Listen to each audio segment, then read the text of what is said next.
So is this the big brother or little brother of Santa Claus? The big brother. Yeah, The he's big brother? Yeah. Damn, then Santa Claus got the short end of the stick. Because I ain't saying that Vince Vaughn's the most handsome guy in the world, but Santa Claus sitting next to him looked like Well, yeah, dude, but it's Paul Giamatti. Right.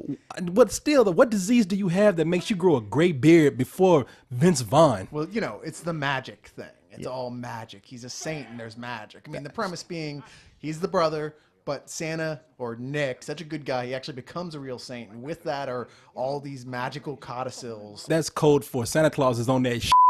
That's code for this must have been left over from a previous writer's strike. What's this movie about? I know it's about Santa Claus has a brother who's a loser. It's about a sibling rivalry where, like, you had an older brother who is a really good older brother, but who has a really annoying, just too good younger brother who kind of, ruins his life. And the parents always like, oh, why can't you be like your brother? And you just watch that. It just makes you cringe. So, yeah, Fred grows up. He's cynical. He's a loser. He's trying to, get one Fred Flintstone scheme after another going. Rachel Weisz is his girlfriend, and he treats her badly. But, he gets arrested, and he needs his brother not only to bail him out, but he needs to borrow some money so he can buy a casino and make money. It's Santa Claus. Santa Claus can't give his brother some money. If anybody has money to give, it's Santa Claus. Well, Santa Claus is willing to give it to him, but he's like, hey, you never come visit. You got to come visit. So is Vince Vaughn immortal in this also? Yes. So what? He's pissed. He lives forever and he's a loser? Yeah, exactly. He never stops being a loser. Of course, he is having sex with Rachel Weisz, so it's like, come on, how Oh, pissed can you be? he ain't got nothing to complain about. Now, Santa's got his own problems that he's trying to keep bottled up. Basically, everything's been going smooth except this year. They've sent, and who they is, I don't know. I can only assume it's God. They have sent an efficiency expert, Kevin Spacey, to come check on him. And he comes right off the bat. He's like, the way this place is run, I got to shut you down. He's already like, yeah, I already shut down the Tooth Fairy and the Easter Bunny, and you next. I mean, look, you lose your first tooth, fine, get a buck, put it under the pillow, but then get on with your life. I mean, really, it's getting a bit, don't you think? Oh, and also, we're going to dump the Easter Bunny. It just doesn't make any sense anymore. I mean, Easter and bunnies and eggs and all that. I mean, it just, where's the synergy? There are moments that genuinely work, but those moments are those that have the least to do with the Santa Claus storyline at all.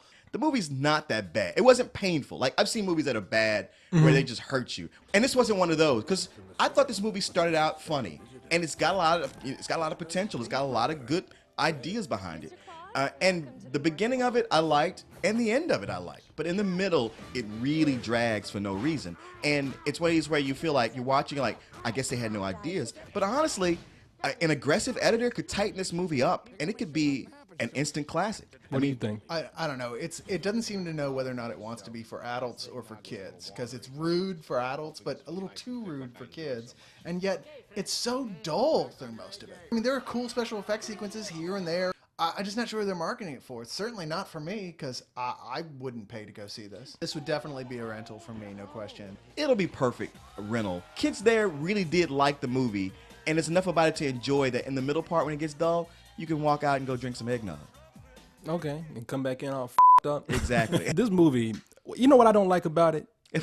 Not having seen it. What don't you like about it? I don't like the fact that they have little people or midgets or whatever the hell they want to be called mixed in with normal sized people who have computer generated midget bodies. If I was a midget, I'd be mad as hell. There's plenty of midgets out there that need work, and they're gonna make computer generated midgets. Yeah, like Ludacris. Ludacris. I don't want to see a midget Ludacris. So appropriate, it's something that's scary looking about Ludacris as a midget. I don't know what it is. Because it's like they didn't even try. It's some of the worst CG you've ever seen with his head put on this like small body. What are you getting physical with me for? Music's supposed to be about love. Don't get physical with me. Come on, we're trying to share around here. What are you doing? Stop it. Come on, stop. Come here. Get a hold of yourself. Take a breath. Just relax. Stop swinging at me. Stop. Will you calm down? Okay, you know what? I'm going to super nanny you. I'm going to put you in the naughty cabinet because you don't know how to handle yourself. Ludacris looks like that Wayans guy from Little Man. What's their point when Ludacris was like supposed to be all tough and stuff? You seem to forget that as much as rappers like to shoot each other, they like to get paid. Shit, I'm in Fred Claus. What the f*** you in? I'm doing a voice in Shrek 4, motherfucker. What you doing? Exactly.